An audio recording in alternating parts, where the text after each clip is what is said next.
Bonjour, aujourd'hui nous allons traiter en fait de l'importance de connaître notre environnement fiscal pour la bonne gestion de notre entreprise. A priori, c'est pas lié. On se doute que l'expert comptable fait son travail, c'est à lui de déclarer, c'est à lui de s'occuper des déclarations de TVA, d'impôts, de bitoire Lomi, n'est-ce pas? Et pourquoi nous s'occuper de ça pour bien gérer notre entreprise? Mais ce qu'on ne sait pas, ou ce qu'on oublie, c'est que tout simplement l'essentiel de l'essence d'une entreprise, c'est son argent. L'argent qui va permettre de pouvoir se commercialiser, qui va pouvoir de bien rémunérer les employés, qui va permettre de pouvoir de faire des promotions, d'aller de l'avant, des investissements nécessaires. Et sans cet argent-là, en fait, la société manquerait à la limite donc d'essence dans son développement. Alors, comment se fait-il que cet argent-là peut être lié aux autorisations fiscales?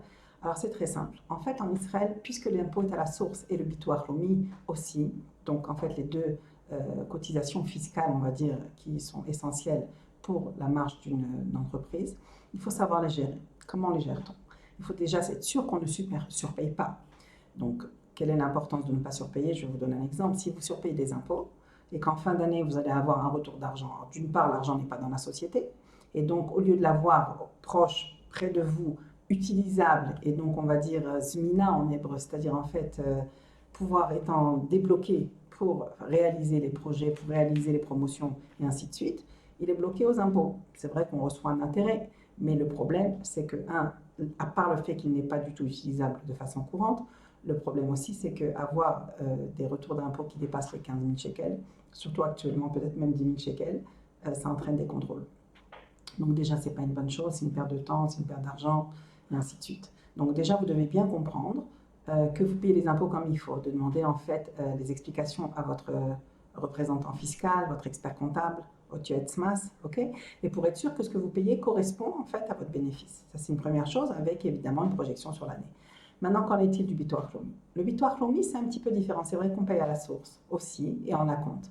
Mais l'intérêt du bitoire Lomi, c'est quand même que ça représente une dépense déductible au tiers. C'est-à-dire qu'en fait, si je paye, je dis n'importe quoi, 20 000 shekels à l'année du bitoire Lomi, le tiers de ça sera une dépense qui va diminuer mon bénéfice imposable. Donc c'est déjà plus intéressant de le payer et c'est aussi plus facile de récupérer des retours de bitoire Lomi, ce qu'on appelle des herzerim. Donc en fait, le bitoire Lomi, vous pouvez le payer comme il faut ou bien le surpayer un peu, c'est déjà moins grave. Donc à choisir entre les deux, entre les impôts et le bitoire Lomi, c'est sûr qu'il faut payer le bitoire Lomi. D'un autre côté, les impôts, il faut prévisionner en termes de trésorerie, parce que ce n'est pas non plus une bonne idée d'arriver en fin d'année et de se dire qu'il faut payer 40 000 shekels d'impôts.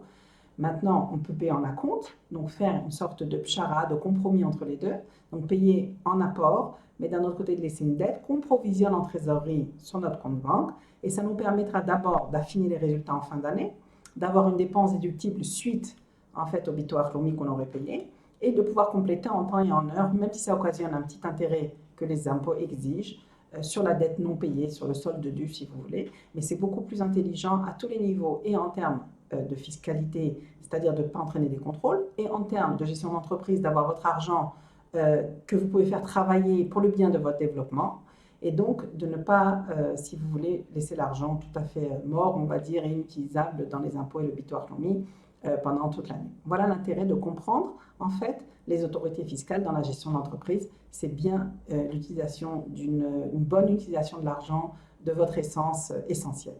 Alors, bonne continuation et beaucoup de réussite. Et Shana Tova.